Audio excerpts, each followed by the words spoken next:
failure, it should be a part of your journey as an entrepreneur. அப்படின்னு இருக்கிறப்போ நிறைய இதில் வந்து you fail fast அப்படின்னு சொல்கிறாங்க.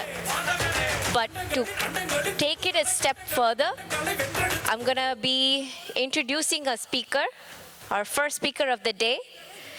He's the Chief Product Officer and Technical Officer at Finvi. I would like to welcome Mr. Raj Sethuraman up on stage to talk about bouncing back and accepting or taking failure, whatever you may call it. Can we have a round of applause, please, to welcome our first guest of the day? Nandri. Thank you. All right. Good morning, everyone. Can you hear me? I can't hear you. Good morning. Yeah, there you go. I see a lot of energy in this room. As I always do, first I'll start with Tamil and then I'll go to English and I'll finish with Tamil. எல்லாருக்கும் இனிய காலை வணக்கம். நான் பேசுகிறதுக்கு முன்னாடி இந்த டீம்ஸை பற்றி ஒரு வார்த்தைகள். இது செகண்ட் இயர் நான் டீம்ஸ் கான்ஃபரன்ஸில் பேசுகிறது. லாஸ்ட் இயர் பேசியிருந்தேன். ஒரு வருஷம் இங்கே வரப்போ I get really excited seeing the energy. இதில் அந்த டீம்ஸுங்கிறது ஒரு பெரிய விஷயம். ஏன்னா community related activity, Senthil, Yuva, நீங்கள்லாம் பெரிய இது பண்ணிகிட்டு இருக்கீங்க. ஸோ இந்த டீம்ஸ் ஃபேமிலியில், இந்த குடும்பத்தில் நான் ஒரு மெம்பராக இருக்கிறது ரொம்ப பெருமை எனக்கு. So number 1. ரெண்டாவது வந்து தமிழ் அப்படிங்கிறது ஒரு பெரிய விஷயம் இல்லையா? நமக்கு எல்லாருக்கும் தெரியும் தமிழ் வந்து எவ்வளவு தொன்மையான மொழி. அந்த தமிழ் கலாச்சாரத்தையும் தமிழ் பண்பாட்டையும் இந்த மாதிரி ஒரு அமைப்பின் மூலமாக கொண்டு வர்றதுங்கிறது இன்னும் பெருமையான ஒரு விஷயம். அதாவது தமிழை பற்றி நான் பேசணுங்கிறப்ப ஒரு விஷயம் சொல்லணும்னு ஆசைப்படுறேன். இது நீங்கள் கேட்டிருப்பீங்க பல மேடைகளில். ஆனால் அந்த தமிழ் எவ்வளவு தொன்மையானதுங்கிறத கலைஞர் கருணாநிதி ஒரு சின்ன கவிதை மூலமாக சொல்லியிருப்பார். அது கவிதை இல்லை, வார்த்தைகள். அது என்ன வார்த்தைனா, உலங்கவர் ஓவியமே, உற்சாக காவியமே, ஓடை நறுமலரே, ஒளிரவரும் பொதுநிலவே, அன்பே அமுதே, அழகே, உயிரே, இனிய தென்றலே, இனிமையே, கனியே, பனியே, பழரசச் சுவையே, மாணிக்க மலரே, மரகத சுடரே. இந்த மாதிரி வார்த்தைகளை வந்து அவர் யூஸ் பண்ணி என்ன சொல்லியிருப்பாருன்னா, தமிழ்ங்கிறது அவ்வளோ ஒரு தொன்மையான விஷயம். இவ்வளோ வார்த்தைகள் இருந்து நான் தமிழ்னு கூப்பிடுறதுக்கு காரணம் அவ்வளவு தொன்மையான மொழி. அந்த மொழியோட பற்றுதல்ங்கிறது நம்ம இந்தியர் தமிழரும் தாண்டி அதை நம்ம எப்படி ஒன்றா கொண்டு வந்து அந்த தமிழ்ங்கிற அந்த உணர்வை அடுத்த கட்டத்துக்கு கொண்டு போகிறோங்கிறதுக்கு இந்த அமைப்பு ஒரு உதாரணம். ஏன்னா இந்த அமைப்புங்கிறது நம்ம இங்கே வந்து நமக்கோசரம் பண்ணுறதில்ல. நம்ம கற்றுக்கிட்டு அதை எப்படி அடுத்தவங்களுக்கு சொல்லி நம்ம ஒரு குடும்பமாக தழைத்தோங்கி முன்னேறி ஒருத்தர் பார்த்துக்கிறதுங்கிறது தான் ரொம்ப முக்கியமான விஷயம். ஸோ நான் ஏன் அதை தமிழில் பேசணும்னு நினச்சேன்னா, இந்த பற்றுதல்ங்கிறது, இந்த அமைப்புங்கிறது ஒரு வருடமும் மேலே வளர்ந்து நம் அனைவரையும் மேல் உயரத்திற்கு செல்ல வழிகாட்ட வேண்டும் என்று பணிவோடு கேட்டுக்கொண்டு, I am just translating to English now, transitioning to English. All right, so let's come to today's topic. As Kavya alluded, what exactly is a failure and how do you bounce back from failure? That's the key topic here. Before I talk about failure, let's understand the situation we all live in this world today. You all know technology shifts. Second one is tidal waves of economy. Economy is going up and down. Social economic impact, ecology impact, pandemic, Ukrainian war, and now you talk about the new war in Gaza and Palestine Strip. All such things are bringing tremendous force of challenges to everyone who live in this world today. Now, when I say that, this situation is pushing us to think differently at professional level and personal level. Why? Because there is no concept called strategy. I am a Harvard alum. When I go and talk with Harvard community, they talk about strategy. The word that they use often. That strategy has no value in today's era. The reason is the strategy is replacing by another word called evolving strategy. What's the difference between strategy and evolving strategy? Strategy is something that is set in stone. Evolving strategy is not set in stone. You need to quickly adapt to the changes and try to evolve your strategy to unlock the opportunities and unpack the success. That's the definition of evolving strategy. It doesn't matter, team, whether you are a startup, you are an entrepreneur, or you are an innovative company, or you are a large enterprise. That doesn't matter. So what I'm trying to say is making sure that you understand everything underneath your feet is shifting, and be prepared to derive an evolving strategy for you to be successful. Now, there comes, when you talk about evolving strategy, what does risk mean? What is the perceived notion of failure? It's a big leap. It's a tremendous leap. So now, with that, now the second one I'm going to talk about is what is failure? How do you define failure before I talk about bounce back? There are several definitions for failure. If you sit and listen to YouTube or talk to someone, somebody says fail often. Somebody would say don't repeat the same failure. So the failure has become a panic word for all of us, whether you are at a professional level or personal level. Doesn't matter. Failure, in my opinion, in an entrepreneurial world or in the business world, can be categorized into simple three terms. The first one is called constructive failure. Constructive failure is a good failure. For instance, you are starting a company, you are doing some initial experimentation on your customers or in your markets, your financial implications, and you are trying to see what exactly is the hypothesis for you to run the company. That is called a hypothesis, creativity, initial phase of any new company. That initial phase is called constructive failure. When you do the initial hypothesis, when you try to understand the themes and you determine, okay, this is not something I want to pursue. There is no viability. I'm going to take a step back. That's it. That's a constructive failure because you tried something, you found that your ambition is not aligned with the ground reality. That's it. That's the constructive failure. The second one is structural failure in the business world. You have gone from the first stage, you have gone far down the road, and when you went far down the road, you put some standard practices in place and you wanted to achieve the desired outcomes. So this one has gone farther down. But then you realize, you know what, after spending 1 year, I don't have enough financial capital, I couldn't pull the network, I couldn't get my customers, competition is so stiffening, so I can't do anything out. That's the constructive failure. The third one is, which I would never want any one of us to step into, is called destructive failure. Sorry, second one is standard, third one is destructive failure. What's a destructive failure? That is when there is a concept of social impact. Means you lost some capital, your personal brand is at stake. Oh, I did something, it impacted me personally. My self-reputation and relationship with the society, community, reputation, relationship, all such things are at stake. That is called destructive failure. That means as an individual you are self-questioning. Am I able to bounce back? So these are the standard definitions. Again, I can talk for 2 hours. But in the interest of time, when such failures happen, it will move from failure definition to failure impact. Now what could be the impact? The first definition of failure impact is, of course, finance. You have put a lot of money, you have lost some capital or gained some capital, and you would think what could have been the opportunity cost. Opportunity cost is, instead of spending a single dollar in this venture, if I had put that money somewhere else, had it grown from X to 2X to 3X to 4X.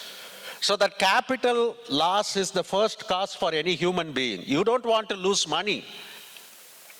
The second one is social costs. I talked about this at the personal level, but think about the cause of failure would make you to put together your resume again.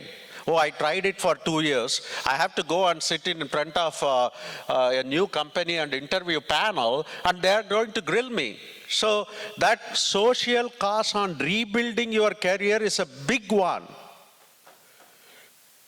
Third, of course, you need to make sure you don't put your dependents at risk, because some of us, we have our own family. It's beyond you because you have kids. I'm going to feed my 3 sons today. That is today, but I have to serve something for them to grow and evolve and build their career. So I don't want to put myself and my dependents at risk. That could be the cause. If somebody asks me, Raj, you went to USC, you went to Harvard, why can't you start a big company now?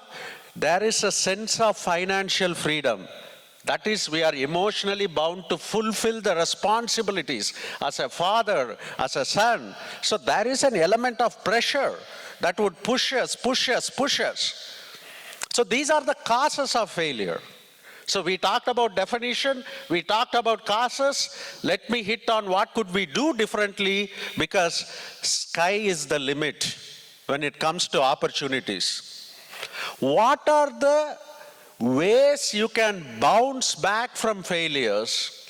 The good news is, there was a recent Harvard study that says 83% of the people fail will bounce back. That's a very good data. This is not pertaining to a simple state-driven data. It's a global information team. 83% bounce back. So what did they do differently? How can they bounce back? There are, again, 3 or 4 things I'll hit quickly. The first one is your ability to respond to the failure. There is a definition between response and react. As human beings, we tend to react. If my son yells at me, I tend to react. Hey, what's this? That's react. Respond is something happened, you internalize it, you process it, you optimize it, then come up with something. That's called response. So that response is a key word. I know a friend of mine, her name is Kathy, and she actually went to Stanford. You know, one of the biggest liability of leaders who go to Stanford or who go to Harvard is, the biggest liability is success. They should always feel like they need to be judicious, and they have to have a narrative of success. Failure is a bad word for Harvard and Stanford. So my friend Kathy, she was number 1 at school, valedictorian. Then she went to Stanford, and she was at Cisco for 6 years. Everything top notch. Then she decided to start a venture.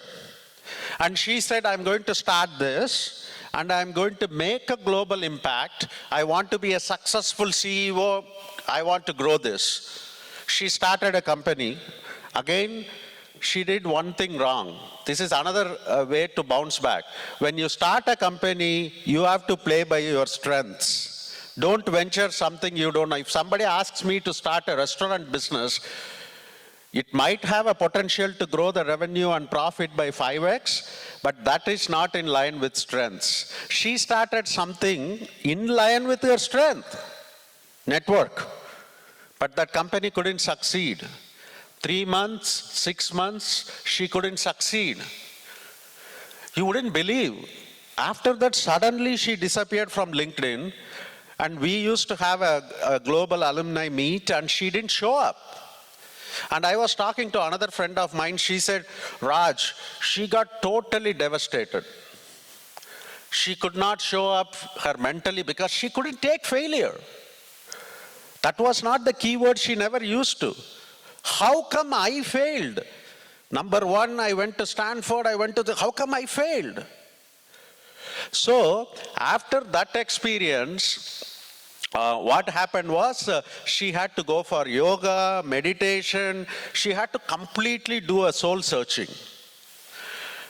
One thing I'll tell you, if there is a morning, there is a evening. That's the rule of life. Not every time you have a sunlight, right? You will be praised, you will be criticized. You will succeed, you will fail. You will fail, you will go up, you will go down. You will be young, you will be old. That is the theory of the case of human life. When it comes to business and work, we think failure is something immediately. You all know Tendulkar, right? Tendulkar used to be one of the best successful persons in the sports world. But one time, he lost his form and he was failing continuously. And then somebody asked him, after he bounced back, how you were successful again? He said only one statement. I would never ever take the success to my head. I would never take the failure to my heart. Simple. That is the theory of the case. Team, I wanted to tell you this. I was born and raised in such a small town in southern part of India called Ramanathapuram. I didn't speak English until I stepped into my college. I was continuously failing. My grade was at 32 out of 100. But what I realized through one of my mentor is failure is an event. Failure is not a process. Failure is a part of your life book, a sheet. It is not the book by itself. So, the power of failure is enabling success. So, going back to my 4 theories, one is, if you are an entrepreneur, or if you are in a big company, it doesn't matter. Don't put all the eggs in one basket. Start something small. Make sure your small approach is successful. Then expand the horizon. Don't shoot for big moon goal until your theory of case is demonstrated. Number 1. Number 2, understand the risks. You can control something, you cannot control something. If the economy and Ukrainian war is impacting your business, that you cannot control. But you need to have the ability to manage that scenario as part of your business. What could be the risk mitigation strategies? How can you manage that for a period of time? That's the second. Third one is your self-determination. Yes, always hope for the best, but prepare for the worst. Yes, this is going to fail, but I have some capital, I have some potential to elongate the process for a period of time. That's the third one. Fourth one is your technology. In any business, if you are in technology related business, make sure you adapt and adjust. Yesterday Java, today Gen AI, tomorrow something else. Be prepared to adapt and evolve. Last one is your psycho aspect of the human brain. Don't allow your chemicals in the body to overpower your logical brain. We have logical and emotional brain. Your emotional brain is driven by a chemical called amygdala. If amygdala goes up, your logical will shut down. So this is, I'm not talking for business. In any scenario, in any aspect of human life, how you distinguish these aspects is critical. And there is no single run book. No, when I come and talk about it, I'm sharing my experience. But there is no single run book that will say, oh, do this, you will be successful. There is no such concept. So, what I'm trying to say as a closing remark is, there is a concept called teach and learn. Why Teams is calling this many people? Because you are here to share your knowledge, you are going to share your experience, plus you are learning from others. I have lot of scar in my body. That scar tissues would help you understand what's caused the scar so you don't get the same scar. That's the power of team. Teach and learn. And if you do some things in life that's not going to work out, accept it. Sometimes our mind don't accept, right? I wanted to become a doctor. Today I am in a technology world. Sometimes you need to balance your passion with ground reality. If you always try to attach to the passion, because the biggest power we have is time. If you lose time, you won't get back. So sometimes be a little flexible to adjust your passion with your ground reality. If you are starting a company, don't focus on profit. Focus on purpose. Purpose-driven company will generate profit because profit is a byproduct. It's not the leading indicator. With that said, I'll come back to Tamil. There is திருவள்ளுவரோட ஒரு திருக்குறள் ஒன்று இருக்கு. எண்ணி துணிக கர்மம் துணிந்த பின் எண்ணுவம் என்பது இழுக்கு. நான் பேசுற எல்லாத்தையும் நம்ம முதல்ல திங்க் பண்ணலாம். பட் ஒன்ஸ் கிரவுண்டுக்குள்ள போயிட்டோம்னா நம்ம கிரிக்கெட் ஆடி தான் ஆகணும். அதுக்கப்புறம் அதை யோசிக்கிறதுல அர்த்தம் இல்லை. அதனால அதை நம்ம மைண்ட்ல வச்சுட்டு பண்ணி தோல்வின்னு வர்றப்ப அதை நம்ம எடுத்துக்கிட்டு அதை எப்படி நம்ம வெளியில வரோங்கிறது தான் முக்கியம். With that, I again thank Sendil, Yuva and all the leaders for the great opportunity to come back here on the dais for the second year in the row, and wish you all the best and success. If you have any questions, I'll be around. Thank you.